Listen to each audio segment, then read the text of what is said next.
Assalamu alaikum aziz vatandaşlarım, yaxshimisizlar?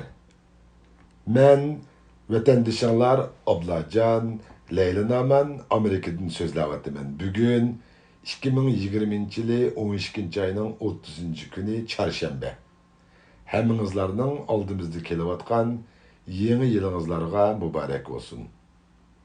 Tövende men yaqinda yozgan Uyg'ur mustaqillik ideologiyasi degan kitobimning Xitoy hokimiyati ve onun hilimikir suikastları degan babidin növbetdeki siyasi faaliyetlerimizde xalqimiz çoqum bilib olishga tegishlik ciddi nuqtalar deb qaragan bir qismini har qaysingizlarga o'z ovozim bilan yangi yillik sovg'am sifatida anglitishni loyiq ko'rdim.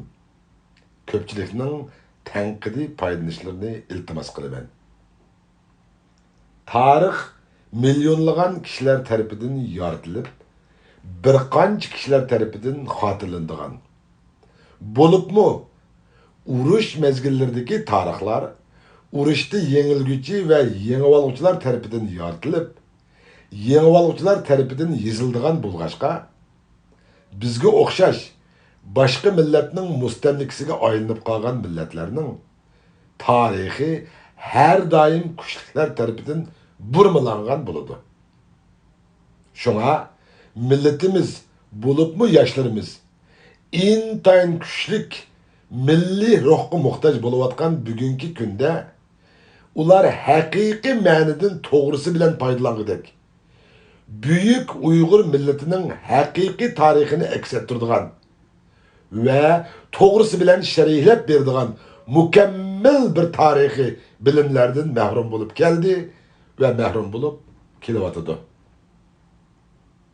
Gerçi milletimizin neçe ming yıllık şanlıq tarihi var bo'lgan en medeniyetlik, kudretlik bir millet ekanligiga ait bir kadar yazma tarixlarimiz bardek ko'rinsa-mu, amaliyotda milletimiz qon kechib, jon berib yaratgan bu şanlıq tarixlarimiz kuchliklar, mustamlikçi ve tacavuzchilar tarafından qasdan burmalanib, yozilgan tarix bo'lganligi uchun bu yolg'on, o'ydirma tarixlar hech qachon milletimizning sharafli o'tmishiga haqiqiy ma'nodan vakillik qila olmaydi ve vakillik qila olishi tamamen mümkün emas. Tarix bir milletning uzun yıllar beshidan kechirgan o'tmishi ve ularning toplashish jarayonida shakllantirgan, yaratgan medeniyetlerining yugurilmasi bo'lib, tarixni pishiq egallash, to'g'ri tahlil ve tadqiq qilish bizni o'tmishdan ibrat elib, kelgusi uchun to'g'ri yo'l tanlashimizga yetaklaydi. Xalqaro siyosatda tarixni kuchliklar ojizlarning dumbisiga yozadi degan bir kalima bor bo'lib, bu deganlik biz Uyg'urlarning tarixini ham Xitoylar maqsadlik ve intayin hiligarlik bilan yasab chiqqan o'ydirma, yasalma ve yolg'on tarixlarini xuddi rast milletimizin real tarixida ko'rsatib, bizning dumbimizga yezib chiqdi.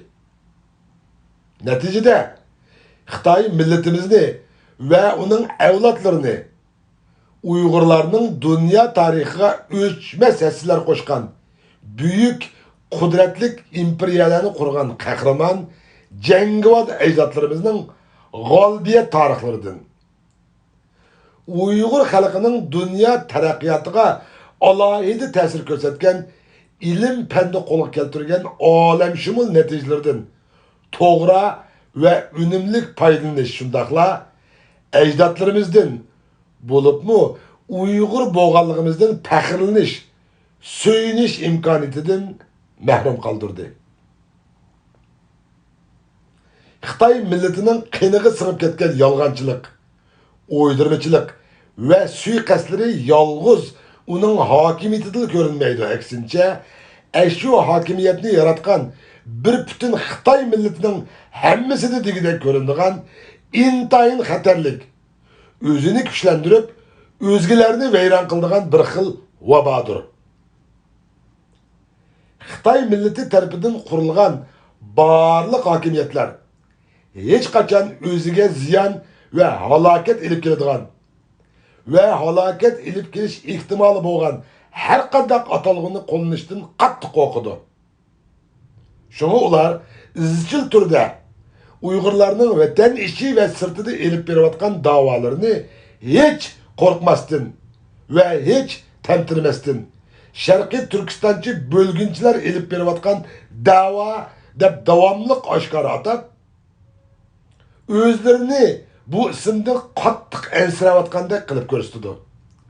Lekin millatimizning o'xshash vaqtda davlatimizning ismini Uyg'uriston deb ataydiganligini bilib tursimi, xuddi hech anglamagandek va undaq bir ismga pisand qilmagandek qiyofatga kirib bir qitimma og'ziga ilib qo'yishmaydi. Bununla aldangan bichara Uyg'urlar oldirash turlik medialarga chiqib, biz to'liq Xitoycha so'zlab yurib, mana hozir Xitoylarni Duong Turkiston, Sharqiy Turkiston degizdiq deyishib faxrlanib ketishdi. Xuddi Xitoy ularning besimlaridan qo'rqib ketib, amalsiz davlatimizning ismini ularning besimi bilan Sharqiy Turkiston yoki Duong Turkiston deb atayotgandek. Ammo buningga ishonib mutlaq ko'p sondagi Uyg'urlar ham hech o'ylanmay va tahlil qilmayla mustaqilligimizni asliga keltirib o'z millatimizning nomida Uyg'uriston davlati quramiz deganlarga qaramana. Xitoy Sharq Turkiston deb atab bu ismdan qattiq qo'rqyapsa, Sanqaq Uyg'uriston deb o'tirga chiqib, Xitoy qo'rqqan ismdan ham qo'rqyapsan deb ayblashidi. Shuni bilishmaydiki, Xitoyning asli qo'rqayotgani hech qachon Sharqiy Turkiston emas. Aksincha, Uyg'urlarning o'z millat nomida asli keltiradigan davlati Uyg'uristondan iborat ekanligini. Chunki Sharqiy Turkiston bir jo'grafiyalik atalg'idir. Xitoy uchun Uyg'ur millatini qirib tamoman yo'qotib olsa va yoki zo'r nisbatda irqiy qirg'inchilik yo'li bilan azaytib olsa, ondan bu davlatimizdagi boshqa Uyg'ur bo'lmagan millatlarni hal qilish ular uchun intayin osondir. Xitoy ana shundoq insoniyat tasavvur qilg'isiz darajada hilgarki, bu millat jon berish uchun, jon beqish uchun har qanday paskarliklarni qilishdan hech bosh tortmaydi.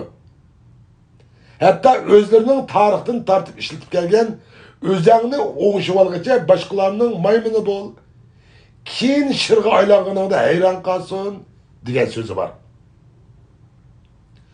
O'z millati ichidan shunchalik oson ve tez bir düşman tanıyalaydigan ve tepip çıkalaydigan, özünün etrafındaki milletinden her vakit gumanlanıp ve öz gumanlarına karşı türlük elimikir çağrılarını derhal oylap tapalaydigan, öz içinden yetilgen her kandak bir bilimlik, akıllık ve zerek kişilerini hiç göz kılmay her vakit ularını çatı kakıdgan. Ular beşini götürüp boğucu urup yerge mıqdayı tutugan. Öz milleti içindeki kişiler kiçikkini hatalaşsa, yoki bir hata gap qilib qo'ysa, derhal animanısını gözü göstip, çavusunu çıtkı yiydigan. Öz milleti içinden çıkan iktidarlık kişilerini, meyli o kişi her cihetten qanchalik layakatlik bo'lishdan qat'iy nazar hiç itiraf qilmaydigan ve boshqarishiga mutlaq ko'nmaydigan. Bu aqlliq millat nimishqidir? Özlerinin en ashaddiy düşmanı bo'lgan Xitoyning hileleriga, yolg'onlariga, suiqasd planlariga, xato tashviqot ve so'zlariga, hatto Xitoy millatidan kelib o'zlarini boshqarayotgan Xitoy millatining sapasi, madaniyat saviyasi, axloqi, kasbiy tajribasi, oila kelib chiqishi, hatto kiyinish, yurish, turish, kimligi deganlaridan hech savol qo'ymaylar bo'ysunishidir. Milletimiz uzun vakit mustamlika ostida qolganligining mukofoti sifatida erishgan bu sovg'alarning natijasida ana shundoq o'z chemberiga ichidala intayin qattiq axloq, intizom, hech xatolashmaslik va hech kimga bo'ysunmaslikdek bir xil butkul dunyo millatlari ichida eng oz tepildigan intayin ağır yaşaş şartlarını koyuşup, nima iş qilsin, nima gap qilsin, hatto nima kiyib, qandaq mengishlargacha haqlanim deb qala, deb ensirabli yashaydigan bichar holatga olli-burun tushib qilishgan edi. Xitoylar ve Xitoylarning qadimiy tarixida Sunzi tarafidan yaratilgan ve bugunmi izchil o'zlariga kundalik turmush ve hokimiyat boshqarishlarida qo'llanib kelayotgan 36 helimekrinin biri yo'qdan barni tug'dirish yoki yo'q narsani bar qilib ko'rsatish, yo'q yerdan putak chiqarish, Uyg'urchada tuxumdan tuk undirish degan bir hilisi bo'lib, bu helimekri bilan xalqimizning islom diniga e'tiqod qildiganligini bahona qilib, ularni radikal islom ve terörist degan yo'q bir jinoyatni hamda bölgünçi degan tuhmatni ortib, xalqaroning ko'zini bo'yashga tirishdi ve izchil to'xtamay tirishib kelyapti. Bo'libmi Xitoy milletining suvni leyitib beliq tutish yelisi bo'yicha asli maqsadi bir millat sifatida tamamen qirib yo'qotish obukti bo'lgan vatanimiz Uyg'uristonning qonunli xo'jasi, igisi bo'lgan Uyg'ur millati bo'lsa-mu, lekin boshqa Uyg'ur bo'lmagan islom diniga e'tiqod qiladigan qozoq, qirg'iz, o'zbek qatorliq millatlarni ham aralashtirib solab, qarshi tarafning tonishi ve hükümünü acizlashtirish uchun, raqibining tafakkurini qalaymiqonlashtirish uchun odatdan tashqari yoki g'alati qalaymiqonchilik paydo qilish yelisi bo'yicha asli maqsadini yo'chirmoqchi bo'lishyapti. Ularning helisi shuki, faqat o'zlari rasmiy qirib yo'qotish obukti bo'lgan Uyg'urlarga qarta elib berayotgan rahimsizlarcha yurgizayotgan qirg'inchiliklarni xalqarodan yo'chirishdir. Yani deydi ki, biz bu rayonda, yani Şinjan'da yaşayotgan islom diniga e'tiqod qiladigan millatlarning islom dinining ta'siriga ig'ir darajada uchrab, ularning tamamen digidek radikallashib ketganligi ve bu sebepten fanniy bilim ve yeni zaman ilg'or texnikalardan mahrum qilayotganligini nazarda tutib, derhal bularni bir o'ringa yig'ib, ciddi siyasi ögünüş arkalık ularının aldı bilen idiyesini toğırlaş. Ondan nöbetteki uçkandek terakki kılıvatkan pen tekniki dünyasıga maslışları məqsidi ularga ilgar pen tekniki bilimlerini ögütüşünün ve şu arkalık ularının nöbetteki işlep çıkış taleplerine maslışıga yardım veriş üçün terbiyelep yetiştiriş kurslarını açtık dep toxtamay carsilişip özlerinin yavuzlarca elip beriyotgan irqiy qirg'inchilik jinoiy qilmishlarini yo'shirishga tirishayotdi. Xitoy raisi Xi Jinping hatta bu safsatasini intayin ustalık bilan paytazlab 2019 yılı Yaponda o'tkazilgan G20 yani G20 yig'ini mezgilida Prezident Donald Trump efendim bilan ayrim elib borgan bir suhbatda alayida o'tirib qo'ygan. Ular görüşkende bir öy içinde birli bo'lgan Amerika'nın sabık devlet bexatarlik işleri maslahatchisi John Bolton efendimning oshkorlashicha, Amerika prezidenti Donald Trump efendimning hem tafsili tekshirmayla Xi Jinpingning milyonlagan Uyg'urlar uchun qurgan concentration kamplarının intayin to'g'ri bir ish bo'lganligini aytib, Xi Jinping hukumatining milyonlagan Uyg'urlarni mecburi concentration kamplarga solish uchun hem yeşil çırak yıkıp bergen. Gerçek Trump hükümeti keyin Xitoy komünist hakimiyetiga qarshi qanchalik kuchli şekilde turli qonun tuzum ve nizamlarını belirleyen bo'lsa-mu, lekin Xitoy hech pisand qilmay hozirgacha bu jazo lagerlarini to'xtamay, aksincha kun sayin kuchaytirib kelyapmoqda. Düşman mana mushundaq o'z jinoiy qilmishlarini pardazlab, o'zlarini xuddi millatimizga yordam qilayotgan xayriy saxovatchilardek ko'rsatayotgan muşundaq bir nazuk siyasi vaziyette biz hem bilip bilmey Xitay hükümetinin bu siyasi hili neyranlarına aldınıp Xitay hükümeti vatanimiz Şarkı Türkistan tuprağıdaki Uygur, Kazak, Özbek qatarlıq Müslüman milletlerini tutup solap yığılış lagerlerinde kıynawatıdı, kırıwatıdı dep asli Xitayning tamamen kırıp yo'qotish ubukti bo'lgan Uygur milletiga bevosita qaratgan suiqastlarining yo'shirin amalga ishlari uchun xizmat qilyapmiz. En muhimi vatanimizning ismini Sharqiy Turkiston deb atab bu tuproqning qandaqdir Uygur milletiga emas, aksincha barliq Turkiy til sistemasidagi millatlarga oid bir davlat ekanligini ham jakalab, Xitoy hukumatining Uygur milletini bir millet üstüde tamamen kırıp yo'qotishdan ibaret rezil siyasi stratejisining g'albilik amalga oshishi uchun has qo'shyapmiz. Bo'libmi bu yetmagandek biz Xitoy hokimiyatining milletimizni bir millet sifatida tamamen kırıp yo'qotishdek yovuz jinoiy qilmishlarini butkul dunyo jamoatchiligiga anglitishda ham qattiq xatolashyapmiz.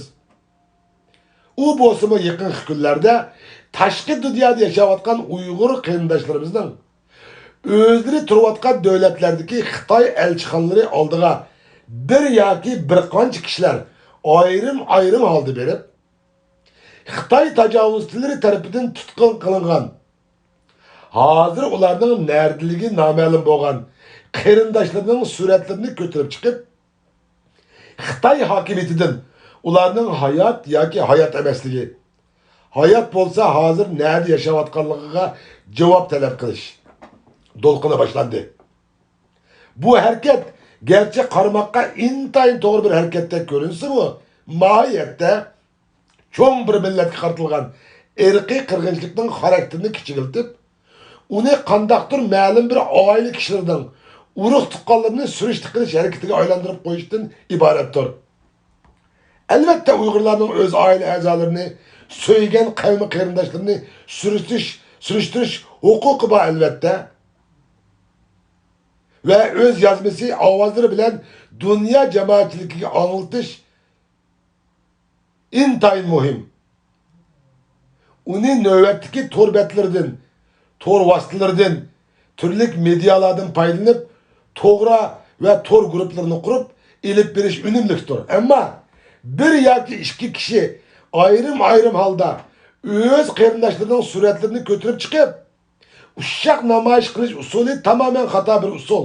Çünkü dünyanın her qaysi joylaridagi Xitoy konsullarining oldida bir qancha kishining namoyish qilishi chet elliklarga hech qanday kuchli ta'sir ko'rsatmaydi. Aksincha bu oyliklarning qarindoshlarini Xitoy hukumati tutib olgan ekan, ular surishti qilib o'tibdi degandek erkin davlatlarda davomli ko'rinib turadigan normal bir hodisdek hukm berib qo'ydi-da, umumiy Uyg'ur milletining navbatda uchrayotgan cho'ng ko'lamlik irqiy qirg'inchilik strategiyasini to'limi puchaklashtirib, kichikiltib qo'ygan bo'ladi.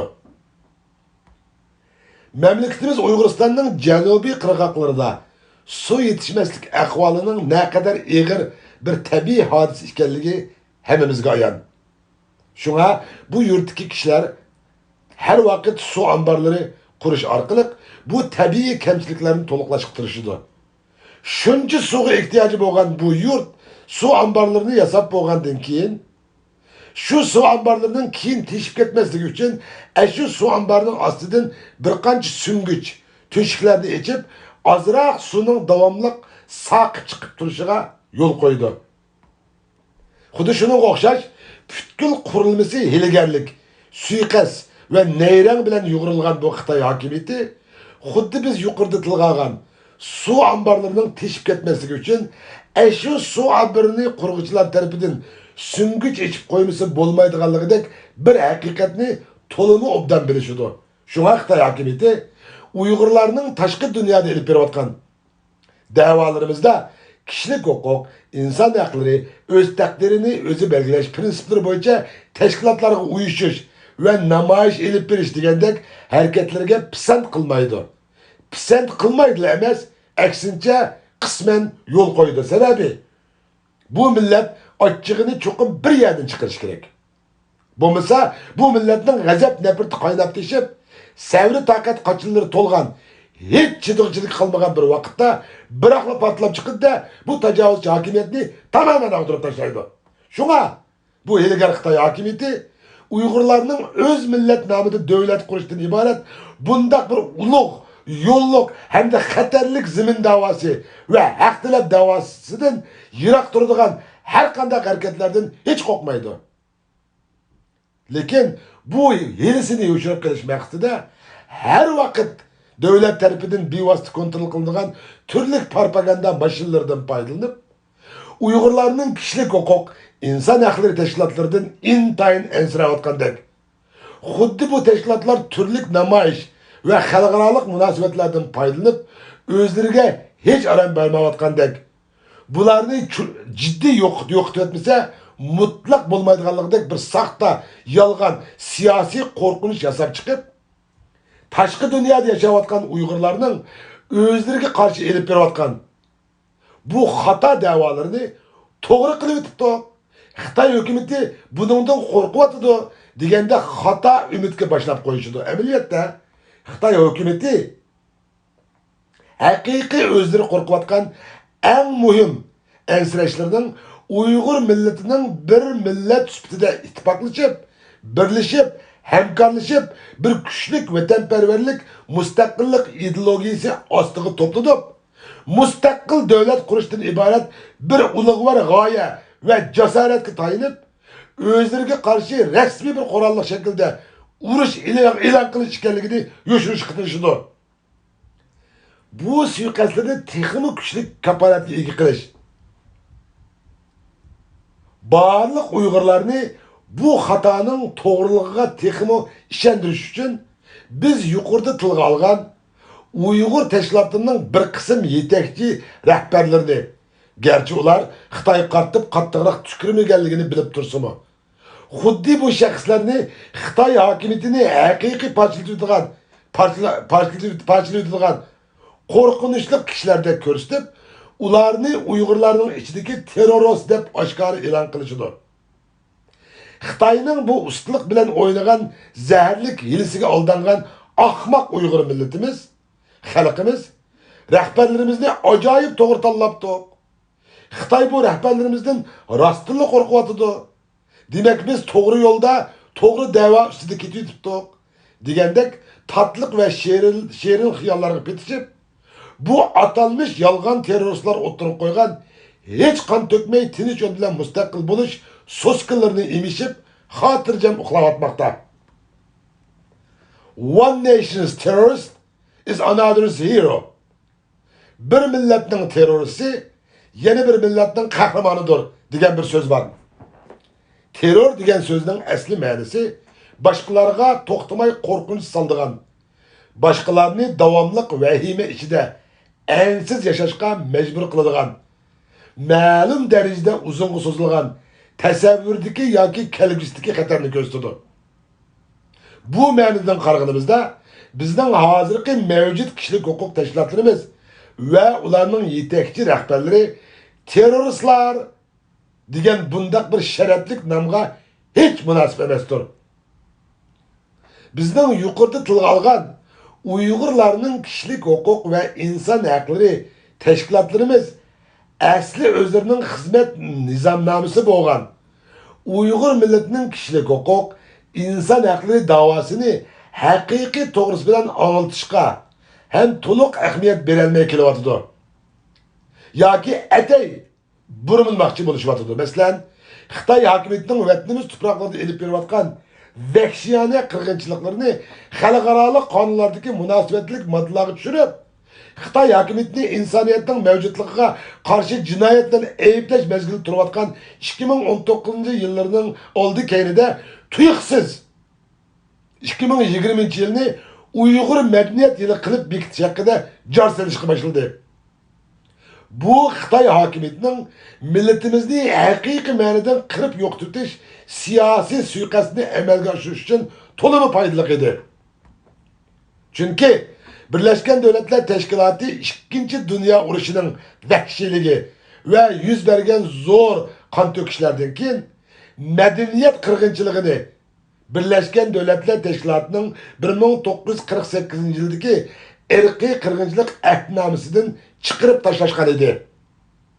Neticede Xitay hükümetinin milletimizge qarta ilip bargan ve ilip beriyotgan medeniyet yo'qotishları xalqaroliq jinoyat hesaplanmaydigan bo'ldi. Bu xatolik xalqaroliq qonunda oz sonliq millatlar to'piga tahdid solgan vaziyatni shakllantirdi. Bir millatni bir butun gavda sifatida tutib yashaydigan, bir millatni yana bir millatdan alohida farqlantirib turadigan milliy madaniyatni yo'qotish, xalqaroliq majburiyatlarga parvo qilmaydigan Xitoy hukumatiga o'xshash kuchli davlatlar tarafidan elib berilib ve ular tarafidan yo'qotib etilsa-mu, javobgarligi qattiq suiisti qilinmaslikdek intayin bir dunyo xarakterlik vahima maydonga keldi. Bu Birleşken Devletler Teşkilatı'nın hem acizlerini kuchliklarning yutishiga yoshirin yo'l qo'yish bilan dünya aholisini kuchliklar qo'li bilan kontrol qilish orqali dunyodagi davlat soni va dunyo nüfusini kontrol qilish strategiyasining biri bo'lishi mumkin desak hech xatolashmagan bo'lamiz. Mana shunday bir millatning madaniyatining kuchliklar tarafidan yo'qotilib etilishi, irqiy qirg'inchilik jinoiy harakatlarining shakllanish tartiblarining ichidan chiqaritilganligini bilib turgan ve çokum bilişi şart bo'lgan teşkilat ve şahslarımızdan Xitay tecavüzçü hakimiyetini haqiqiy irqinchilik jinoyati bilan ayblashga to'liq dalil isbot ve kanuni asas bo'lgan millatimizning lagerlarga mecburi yig'ilib, jismoniy jihatdagi xo'rliqqa, qiynashga, zulmga, o'ltirishlarga, hatto ichki a'zolarini tirik turg'izib, so'kib ilib, xalqaro bozorlarda setishlargacha Perzentlerimizni ata-anasından, yurtidan ayırıp Xitay içki ülkelerinde kul orunda işletilişlerine okşaş, hazırki mevcut xalqaro kanunlarda belirlengen irqiy qirg'inchilik jinoyatini ayıpleşinin asasi paketleri yetip aşkıdak derecede kolumuzda turup Etey xalqimizni milliy medeniyetni qo'g'dash hareketiga keng ko'lamlik chaqiriq qilish elbette Xitay hükümetinin haqiqiy jazolanishga tegishli jinoyatlarini xotirjam davomlashtirishleri uchun ularni vaqt ve sharoit bilan ta'min etishdan boshqa hech qanday natija elib kelmaydi xolos. Biz qaraganda bir millat sifatida Allohning qavishib ketgan, ko'zi ochiq turib ko'rmaydigan, qulog'i ochiq turib anglamaydigan, og'zi kamadek ochiq turib so'zlayolmaydigan bir maxluqqa aylanib qoldikmi nima debmi o'ylab qolaman ba'zida. Bu deganlik hergizmi kişilik hukuk ve insan hakları davalarını erib berayotgan teşkilat ve şahslarni mustaqillik kuruşimizning düşmeni deganlik emas. Aksincha, ularni millatimizning mustaqillik, inqilob ve kurashlarimizda kam bo'lsa bo'lmaydigan birdan bir partisidan iborat deganlikdir. Şuna xalqimizning yuqorqi tashkilotlarimizning tashqi dunyoda elib bargan ve elib berayotgan hareketlardagi dünya jamoatchiligi ve devletlerinin, hatta Birleşken Devletler Teşkilatı'nın ular için içip beriyotgan işikleri ve bir kısım imtiyazlarını nazarda tutup, bütkül Uygur milletinin mustaqillik arzusunu amalga oshiradigan birden bir teşkilatlar deb xato ko'z qarashga ve Xitay hakimiyetining o'yinlariga ketmaslik uchun o'ttirg'a qo'ydim. Bo'libmi Xitay hakimiyeti ve onun memleketimiz tuprog'ida yurgizayotgan kanunsuz hükümranlığını tamamen ağdırıp taşlap, xalqimizni haqiqiy ma'noda mustaqillikka eriştirish yo'lida muntizim Uygur mustaqillik armiyasi qurish yo'li bilan o'z dushmaniga shiddatli zarb berish yo'lini tanlagan teşkilat ve partiyalarni hech rad qilmay, aksincha ularning atrofiga zich uyushib, bir millat sifatida qonli kurash ve inqilobga har vaqt tayyor turishlarini chaqirmoqchiman. Xitay hükümeti her vakit, her zaman fakat suikast planlaş ve onu ebelleştiriş yolu arkalıkla öz mustabit hakimiyetini saklap geldi hem kelyapti. Bulupmu vatan sirtida yaşayotgan Uyg'ur xalqiga texmi shundoq. Masalan, mushu 2020-yilning oxirgi sharpisida Xitoy kommunistlari o'z ichida, ya'ni o'z davlati ichida Türkiye'de yaşayotgan Uyg'ur vatandaşlarimizni Türkiye bilan bir kelishimnoma hazırlab Xitoyga qaytirib ilib ketish haqida davlatlik qaror ilinganligini jakolab, Türkiye'de yaşayotgan Uyg'ur vatandaşlarimizni intayin sarasimga salmoqda ve saldı. Bu xabarni algan bir qism o'zlarini Uyg'urlarning yetakchilari, rahbarlari deb tanıydigan, bo'libmi o'zlarini Uyg'ur milletini to'g'ri bir yo'lga yetaklaydigan, danglik siyosiyni chaqlaydigan kishilarimiz Türkiye hükümetinin bir devlet bo'libmi Türk devleti bo'lish sifati bilan öz qarindosh milleti bo'lgan Uyg'urlar uchun bundaq bir öz memleketining qonuniy va prinsiplariga hamda xalqaro qonunlarga hech uygun bo'lmagan kelishimlarga mutlaq qo'l qo'ymaydiganligidek eng oddiy bir haqiqatni to'lib yetolmay, oldirash butkul dunyoning har qaysi joylaridagi barliq Uyg'ur va Uyg'ur bo'lmagan Sharqiy Turkistonliklarni, Qozoq, Qirg'iz, O'zbeklarni demoqchi, Uyg'ur tashkilotlarini o'zlari turishliq har qaysi davlatlardagi Türkiye elchixonalarining oldiga yig'ilib, jiddiy namoyish o'tkazishga chaqirishmoqda. Bu xildagi jiddiy harakatga o'tish ittik qaramoqqa to'g'ridek ko'rinsimi, lekin bu xil siyosatga tayangan ve bu xil hissiyatga tayangan ve tenteklik bilan elib berilgan faaliyetler hiç qachon Türkiye hükümeti bilan Uyg'urlar o'rtasidagi do'stlik ve qarindoshlik munosabatini yaxshilamaydi. Aksincha, o'zaro shakllangan necha ming yillik qarindoshlik munosabatiga ig'ir darajada ta'sir ko'rsatdi. Ilgari Xitoy hokimiyatining Uyg'urlarni Türkiye'den yiroqlashtirish, orasiga so'qoqchilik silish, o'zaro bir-biriga bo'lgan necha ming yillar jarayonida shakllangan ishonchisini yo'qotish ve şu orqali Uyg'urlarning og'zi bilan, Uyg'urlarning ovozi bilan Türkiye hükümetini xalqaroda oshkora ayblab, Türkiye hükümetinin Müslüman devletleri oldidagi bo'libmi Türkiye til sistemisindeki devletler oldidagi obrazını tamamen pichaklaştirishdan ibaret rezil suiqasdning amalga ish uchun hal qilg'ich rol o'ynaydi. Shunga biz buningga intayin sagaklik bilan muomala qilmog'imiz lozim. Biz Uyg'ur xalqining Türkiye hükümeti bilan qo'yoq ve qondoshlik munosabatimiz var. Hatta tilimiz mi bir? Undaq bir imtiyozlarimiz yeterlik. Türkiye tuprog'ida yaşayotgan yüz minglarcha Uyg'ur qarindoshlarimiz turug'liq Türkiye hükümeti bilan diyalog, yani söhbet elib berish yo'li bilan hal qilg'ili bo'ladigan bundaq jiddiy ve nazik meselelerini etey. Xuddi Türkiye hükümeti bizning dard ahvolimizga hech quloq solmayotgan ve biz bilan söhbetlashishni tamamen rad qilib, Xitoy hokimiyati bilan birlikda xalqimizga qarata uvalliq yurgizayotgan hokimiyatlarga tutgan pozitsiyani tutib, Türkiye hükümetiga qarshi yer shari xarakterlik namoyish uyushtirishga urinish, Türkiye hükümetiga qarata milletimiz tarafidan elib berilgan kechirgisiz nomardlikdan boshqa hech narsa emas. Agar biz rostilla Türkiye hükümetiga qarshi dunyo xarakterlik namoyishlarni uyushtirsak, u halda biz hakikaten Xitoy hükümetinin ustunlik bilan o'ynagan o'yinining qurboniga aylanib qolgan bo'lamiz. Chunki Türkiye hükümeti bundaq bir kelishimga qo'l qo'ymadi ve qo'l qo'yishi mumkin emas. Düşmanimiz hech qachon bizning ilgari nima qilganligimizdan hech qo'rqmaydi. Aksincha, nimalarni qila oladiganligimizdan o'lgidan qo'rqishdi.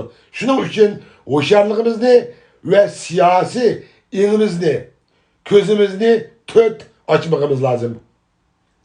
Qon to'kishdan bosh tortgan ve qurban berishdan voz kechgan millatlar bo'libmi bir millat sifatida o'zining milliy g'ururini yo'qotgan millatlar hech qachon mustaqil ve hür yashash huquqlaridan bahramand bo'lolmaydi. Qo'rqoqlarga her vakit hemra bulduğun bir nesi var. O bosımı davamlı kulağını korkutup kulakmaydıgan, cöldüdügan, hatta dövlendirip ötüdügan kabahatli güçten ibarettir. Erkin, hür ve müstakil yaşayışının özüla cennetli yaşaganlık bilen okşaştır.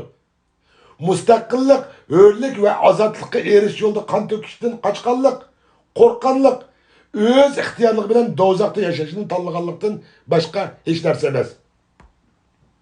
Men taşkı dünyada yaşayan 25 yıllık sürgündü hayatımda dünyadaki insanların her kandak yoksuzlukka berdeşlik bereydigan, hatta könüşümü kaldıganlığını bayqıdım. Lekin vatansiz yaşayışının mümkün emesligini hakiki menden tutup yettim.